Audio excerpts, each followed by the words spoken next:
ଆପଣ ଯାତ୍ରା କରୁଛନ୍ତି, ଯାତ୍ରା କରୁଥିବା ସମୟରେ ଆପଣଙ୍କର ଶୁଭ ପ୍ରାପ୍ତି ନିମନ୍ତେ ହନୁମାନଙ୍କର ଦ୍ୱାଦଶ ନାମ ଯଦି ଆପଣ ସ୍ମରଣ କରି ଯାଉଛନ୍ତି, ତେବେ ସୁନିଶ୍ଚିତ ଆପଣଙ୍କର ଯାତ୍ରା ଶୁଭ ହେବା ସହିତ ଆପଣଙ୍କର ସମସ୍ତ ବାଧାବିଘ୍ନ ଦୂର ହୋଇଥାଏ।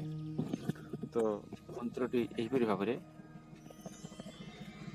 ଓଂ ହନୁମାନ ଅଞ୍ଜନାଶୁନି ବାୟୁପୁତ୍ର ମହାବଳଃ ରାମେଷ୍ଟ ଫାଲ୍ଗୁଣ ସଖା ବିଚକ୍ଷସିତ ବିକ୍ରମ ଉଦିତ ମନଶ୍ଚୈବ ସୀତାସୁଖ ବିନାଶକ ଲକ୍ଷ୍ମଣ ପ୍ରାଣଦାତା च दशग्रीवस्य कर्पः द्वादशैतानि नामानि कवीन्द्रस्य महात्मनः स्नापकाले नित्यं ଯାତ୍ରାକାଳେ ବିଶେଷତଃ ତସ୍ୟ ମୃତ୍ୟୁ ଭୟଂ ନାସ୍ତି ସର୍ବତ୍ର ବିଜୟ ଭବତି। ଏହି ନାମ ଉଚ୍ଚାରଣ ଦ୍ୱାରା ସର୍ବତ୍ର ସର୍ବଦା ବିଜୟ ହୋଇଥାଏ। ଆପଣ ଯାତ୍ରା କରୁଥିବା ସମୟରେ ଯଦି ଏହି ମନ୍ତ୍ର